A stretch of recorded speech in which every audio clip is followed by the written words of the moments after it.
everyone, it's Aspen, your host for Forestry Talks, a podcast that explores all things forestry in Alberta. For this extra special episode at our AGM and conference series here in the beautiful Banff Fairmont Springs Hotel, we're actually going to be sharing with you a live panel that we recorded with some great guests. We've got Wendy Crosina from Weyerhaeuser, Sithara Fernando from Norquest, and McCullough from Brinkman Reforestation to chat with me all about advancing equity, diversity, and inclusion in Canada's forest sector, and specifically to introduce an alliance that we're all a part of called the Forestry Together Alliance. I really think you're going to love this panel conversation, so without further ado, let's get to it. In order for us to really represent our communities, we need to actually look like our communities are in rural Alberta, in urban Alberta, in urban Canada, rural Canada. And in order to do so, we recognize that we need to actually raise the bar on being more open and inclusive as a sector. And so there's three pillars that we have really anchored ourselves on Forestry Together. I'm not going to steal Aspen's thunder because I know she will walk through all of this. I want to do a huge shout out to Aspen. She's been a key piece of the leadership team in moving our Equity, Diversity, and Inclusion Alliance together forward. We're very pleased to have, as I mentioned, publicly announced ourselves just over 3 weeks ago. We have lots of work to do. We have amazing individuals, passionate individuals on our panel that are representative of the entities that are engaged and involved in this initiative, and couldn't be more proud to be leading the charge and super excited to bring Aspen to the stage to kind of take us from here. So Aspen, the stage is yours. Thank you.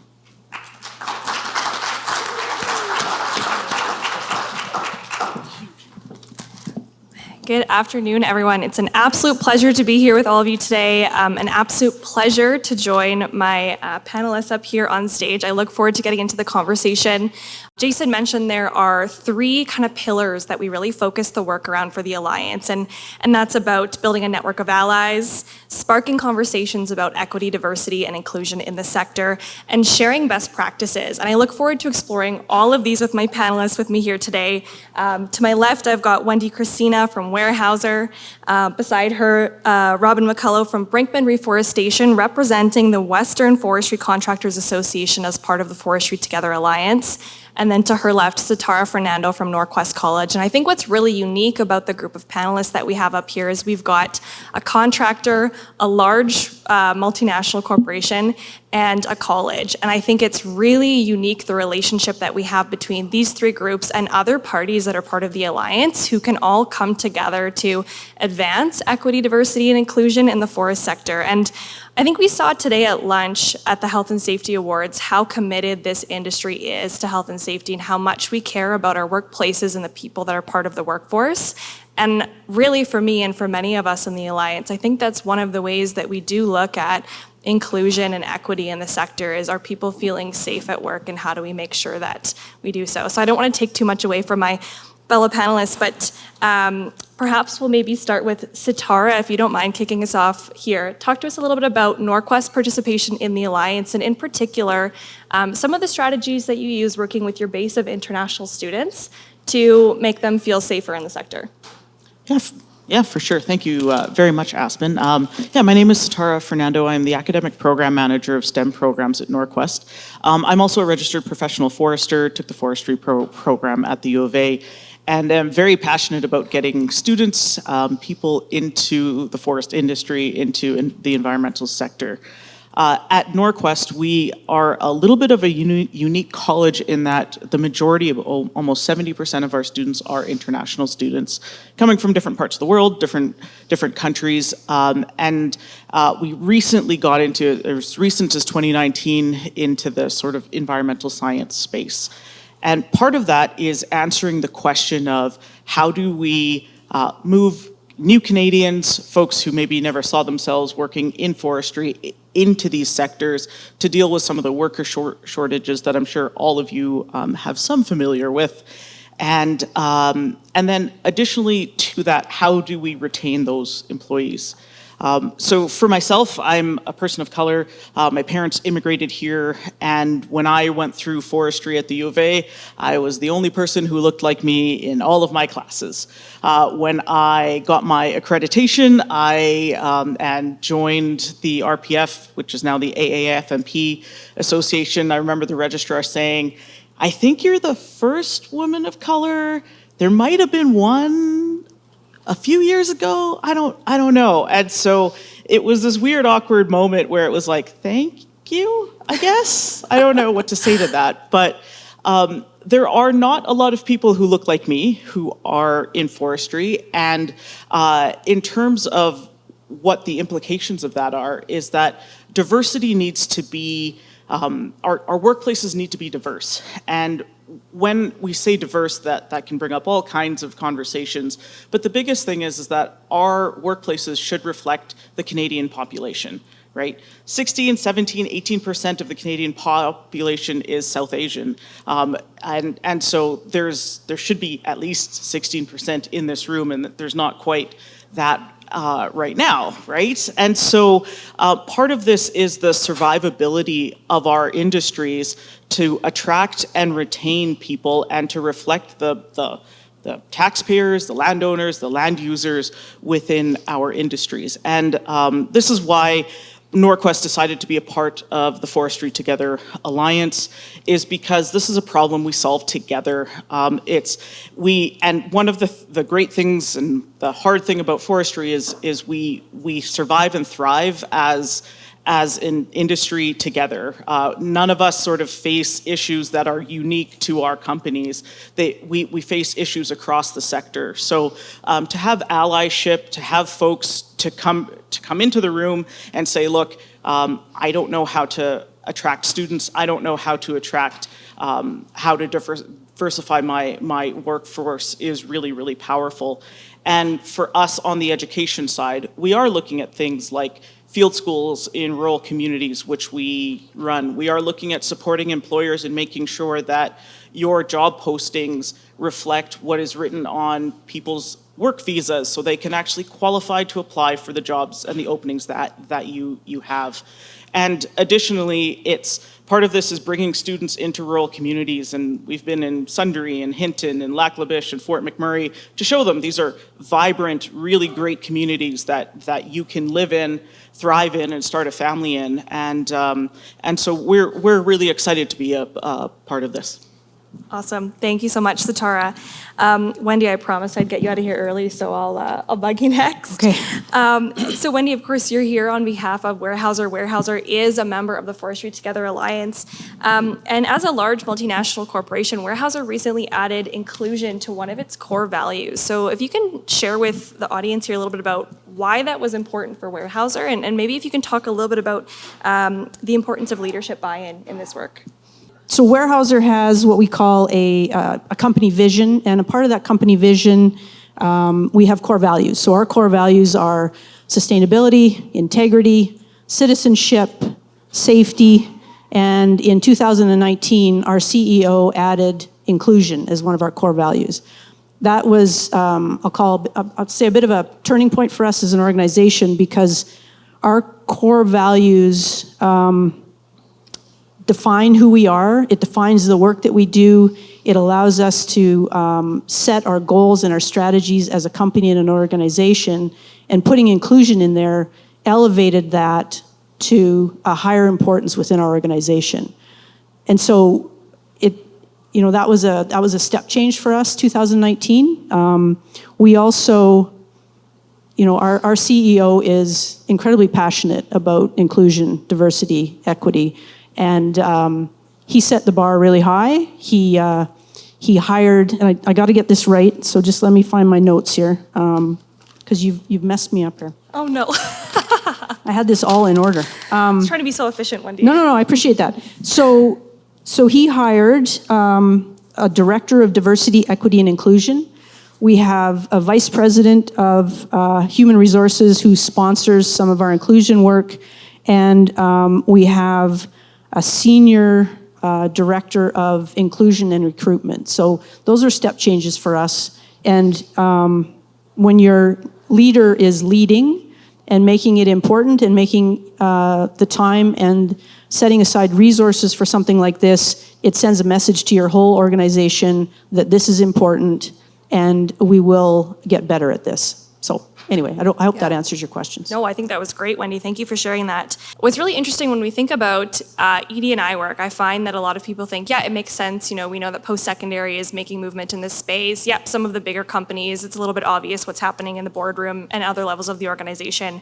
But when we think about some of the smaller companies and sometimes the contractors, there's a lot more questions that come up about like how actually do we do this type of work? And so that's why I'm really excited to have Robin with us here today, both from the Western Forestry Contractors Association, but also on behalf of Brinkman Reforestation. And Robin, I'm hoping you can share with us what you've learned so far as a contractor working to improve inclusion. Thanks, Aspen. And I'm really happy to be here. It's my first time at the AFPA conference and AGM, and I also wanted to say thank you to Jason and Aspen and the AFPA for having an EDI panel and for carving out the space to talk about these things.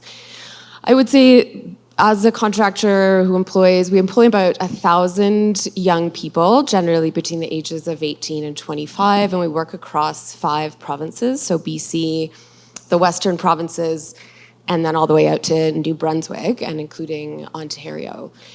So we, balloon up in a big way each season and then balloon back down, which does give us an opportunity to reflect and look at the data every year. And I think the most important thing that we've learned is that the people experiencing the issues are the ones that are going to have the best ideas about how to address that. And that has been referenced a few times already today. Dr. Beverly spoke about the bottom-up knowledge bank that folks on the front lines, usually rural, usually northern, are experiencing in terms of wildfire risk. Those folks are experiencing the issues, so they have best practices and the best ideas, not the only ideas, but the best ideas about what to do about that issue. Thomas, whose last name I'm not going to recall, in the panel previous also spoke to a phrase that some folks might have heard already, nothing about us without us. So what we have really focused on doing, and what is the best practice that I do recommend to folks is recognizing that within your organization now, you have folks who are experiencing the issues that you want to address. So they might be experiencing a lack of inclusion. They might be experiencing discrimination. They might be experiencing oppression of some sort. And the folks in this room are the ones that have the power, these are executive manager level folks who have the power to establish the lines of communication between this room and the folks experiencing the issues, whatever those happen to be, and take in those really good best practices that people already know and then make good on your commitment to implement those, which does mean time and does mean mobilizing resources and usually does mean money, but it also that is the work that we here can do, and that's bringing us towards what Sithara is really accurately pointing our attention to, is the obligation that we have to make sure that our workplaces do represent the country that our workplaces exist in. Robin, if you can talk a little bit about how you measure success for some of the programs. Sure, thank you. I think that's it can be a tough question to answer. So how do you measure, equity or diversity or inclusion or justice? And the first thing I would say is, let's remember to separate quantitative out from qualitative. And in a quantitative sense, it is important to, and it is valuable to be measuring what kinds of populations are represented within your organizations, particularly at manager level positions, particularly in positions where there's power.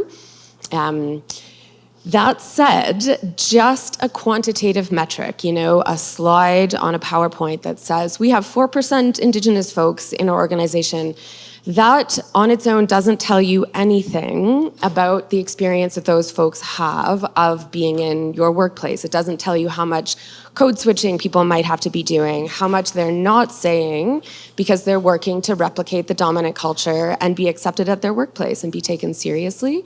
So we need to be careful that we're not edging into optics for optics' sake. That said, quantitative metrics are really important. And let's think for a second about qualitative metrics. And that's where I'm going to point us to the other safety professionals in the room doing perhaps a PIR1 audit, and the weight there in an audit like that requires 80% worker interviews. So it is the experience of the people on the ground, boots on the ground folks, the ones who have the least power. That is the qualitative experience, the qualitative metric that you want to be looking for. So really asking everybody and taking in a lot of qualitative data on their experience of inclusion. And Sithara, if you're okay, I'll reference your experience there with being, are you okay with that? With what you spoke to? When somebody says, oh, wow, you're the only person of color or woman of color we've had here, that's so great. That's focusing on the optics of it without then transferring into what is your experience actually of being in this workplace or within this organization. So yes, it takes a lot longer to do that kind of qualitative measurement. It's often long form. It doesn't make as nice graphs, but that's how we honorably and accurately measure the effect of our efforts. Thank you, Robin. Can I just add a little bit to, Please in do, terms yeah. of metrics and measuring? One of the things that our organization does is we call it I think it's a cultural and inclusion survey, and it's anonymous. It goes out to all our employees, and I think it happens every 3 years. The last one we had was in 2022. That's one way to get some of that feedback for people that may not feel comfortable sort of speaking up or speaking out. The other opportunity that we offer as an organization is what we call our Inclusion Council. Mm-hmm. So we have an Inclusion Council that's made up of folks from across our operations. So we have over 9,000 employees, and the Inclusion Council is you can apply to participate, you can be asked to participate, and it's an opportunity for, I think it's between 18 and 25 employees at any given time to kind of get together, talk about their experiences, share the experiences and the feedback that they're getting from the people that they work with and their organizations, and set some goals and strategies for the company to address whatever concerns might be out there. I just wanted to add that in terms of sort of measuring things. There's a couple different ways to do that, and I agree with you. Putting a number on a slide is probably not the most appropriate way to do that. So just wanted to interject there. No, and Wendy, that's fabulous, because I was going to bug you next anyways, and just see if you could share with us a little bit about maybe some of the feedback that you might have had coming back to the company after setting up some of these different resource groups or councils. So two ways. So that I already let the cat out of the bag. We have two ways. We also have a third way. We have what we call employee resource groups, and employee resource groups, we have them for Hispanic or Latino people. We have them for women in the organization. We have them for African American. And it's an opportunity for those folks to get together, share experiences, and have contact with senior management or other folks in the organization for mentorship and sharing information. And we also have those are really popular, and our company is asking for more. Like, our employees are asking for more of those. They want more of those. They want those to be bigger and more prominent in the organization, and so we're building that. We also have, I don't know how many companies have this, but we have an internal web page where you can leave comments and just talk about anything. So there's lots of positive feedback from our organization, from our staff on these groups, the Inclusion Council, the Culture Survey. And so that's another gauge of success or progress on the inclusion issue, I guess, or some of those steps forward. So, we've got different ways of doing that. And I will just add one last thing. We have our Senior VP of Human Resources has an inclusion blog, and she chooses topics based on conversations with the Inclusion Council and feedback from employees, and she does a blog on, I think it's a monthly or semi-monthly basis, and there's a real opportunity there to provide feedback directly to a senior VP on the blog and some of the topics that she chooses. So we have a number of different ways to provide that feedback and to have people feel like they have a voice in the company. Thanks, Wendy. Sithara, I want to come back to you. And, of course, you are a registered professional forester. You worked in the sector for a while, and now you've come into the post-secondary space. How can employers apply the type of learnings that you're doing at Norquest into retaining and recruiting employees in their own workplaces? Yeah, for sure. And sort of to touch on what these ladies have said so far, there's the quantitative aspect, there's the qualitative aspect, but the big thing, diversity in the workplace, what I've realized is that there are opportunities and folks who bring all kinds of experience into the workplace that we might not have, right? Some of the beauty of international students is, I remember explaining flooding and they were like, oh, like monsoon season. And it's like, oh, okay, so you know about this and you've dealt with this and you have skills in these areas things that I've never thought about or things and you can bring that into your organization. You have folks who deal with wildfires in all kinds of different places.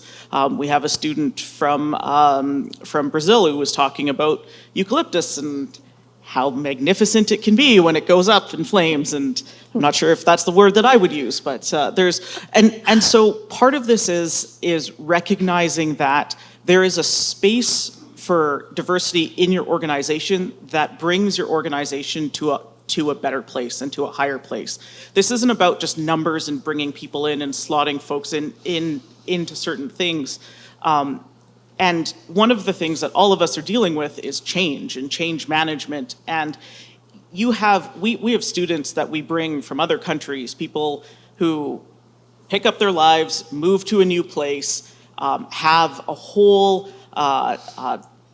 renaissance essentially in the middle of their, like when they're 20 years old, and they figure it out. And then you put in front of them, we're doing a reorg. And they're like, okay, and some of your other employees, they can't handle that, right? And so there's value and there's things that come with not only having these individuals in your organization, but it helps them to lead in different ways, and it helps us to push ourselves in different ways. And in terms of being an RPF, I'm incredibly proud of being an RPF, and I am incredibly proud of being part of that organization. And I also recognize that as being one of the first, you get to answer a lot of the questions, you get to talk about a lot of the things, and when I pull out sriracha in camp, people usually come and are like, hey, can I have some of that? Because this food is really bland.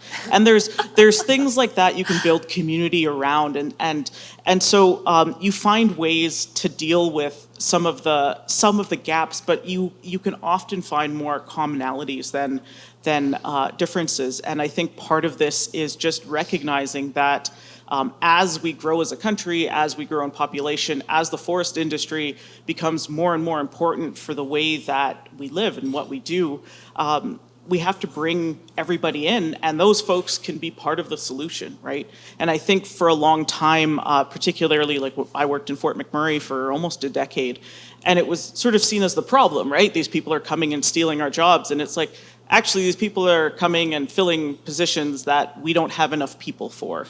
And we have to remember the same way this country is built on immigration. This country was built after World War II when a bunch of our young men went off and didn't come back. And then we had to fill those gaps the same way Canadians are having less children. We have less people here. We have more resources that we need.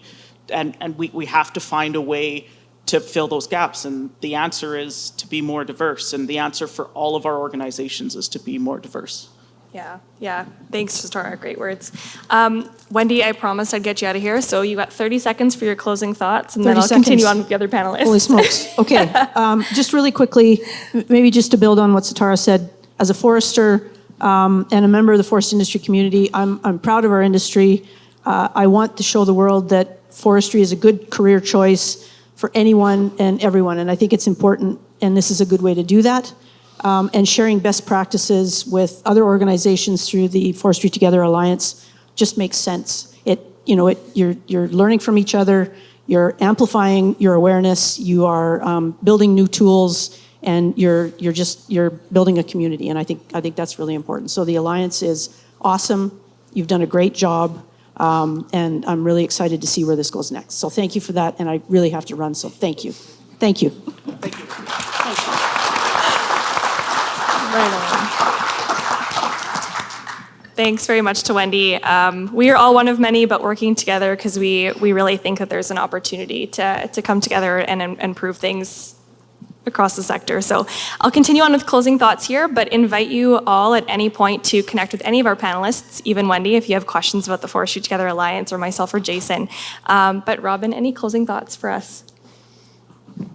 Sure. I will bring it back to safety again, because I'm a safety coordinator in a relatively dangerous environment. I wouldn't be interested in doing it if it wasn't a little dangerous. And tree planters are the last ones down the stream from a lot of the operations that you folks write policies about or write procedures about. The tree planters are the ones that are really getting really dirty about it. And from a safety perspective, when we think about where we want people to be in their brains neurologically, to be actually making conscious decisions from their executive reasoning place in their brain, because those are the places that can remember the really good policies and procedures and regulations that people here have worked so much on, to be able to facilitate the conditions that enable people to make decisions from this, thinking part of their brain, they actually also need to feel psychosocially safe. So yes, they need to feel physically safe, but if somebody is worried that the way they speak English, because it's their third or fourth language, and that is inhibiting them, the neural activity has moved from the prefrontal cortex a little bit or more into the midbrain. And that's the kind of place where people are not actually making decisions. You're reviewing an incident report and you're thinking, what were they thinking? They might not have actually been thinking, and a significant contributing factor could be something like, I didn't feel comfortable asking for directions because I'd been told them once and I didn't understand them, but my boss was going to make fun of me if I asked again. So to ground us in something that I think we're all, committed to, is bringing our people home at the end of the day, sending them back home at the end of the day. A focus on inclusion, particularly for folks really out there at the pointy end of the stick, is going to bring, it's going to increase safety, those metrics across your organization as well. Thanks. Thank you, Robin. And Sithara, closing thoughts from you. I think my closing thoughts would be encouragement for those of you who aren't on the Alliance to join, and not because I think the Alliance is super cool. It's pretty fun, I guess. But yeah, but because these are issues that we'll solve together. It gives you access to be able to talk about things that are very difficult to talk about sometimes, and to say, I don't know how to be safe in the field with someone who has 2 or 3 languages in their brain and English isn't the first one that comes up. And it's a place where there can be solutioning around those types of things. Additionally, it's a diverse group in terms of industries, and I think being in the educational space now, we really encourage hearing from industry as to, you come up to us and say, hey, we hired one of your students and they don't know anything about this. Did you teach them anything about this? We really encourage that type of feedback because we want to make sure we're setting people up for success into the jobs of the future. And we don't necessarily know what that means. We have some ideas, but it's always great to get that level of collaboration. So certainly would really love to see more members on the Forestry Together group, and just simply for the fact that our industry needs to diversify to survive, and this is how we do it. Yeah, fantastic. Thank you so much, Sithara. A big thank you to my panelists for joining me on stage here. Round of applause. Thanks, everyone. And really encourage you to check out the Forestry Together Alliance. We have a website, forestrytogether.ca, and a LinkedIn page as well. And invite you to chat with Sithara, Robin, Wendy, Jason, or myself if you have any questions. Thanks, everyone.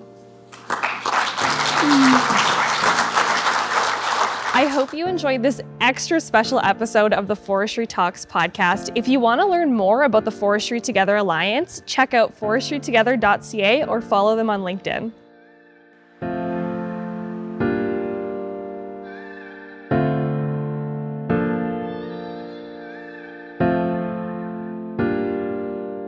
This series is proudly produced by the team at Road 55. Road 55 creates content that connects. For more information, visit our website at road55.ca.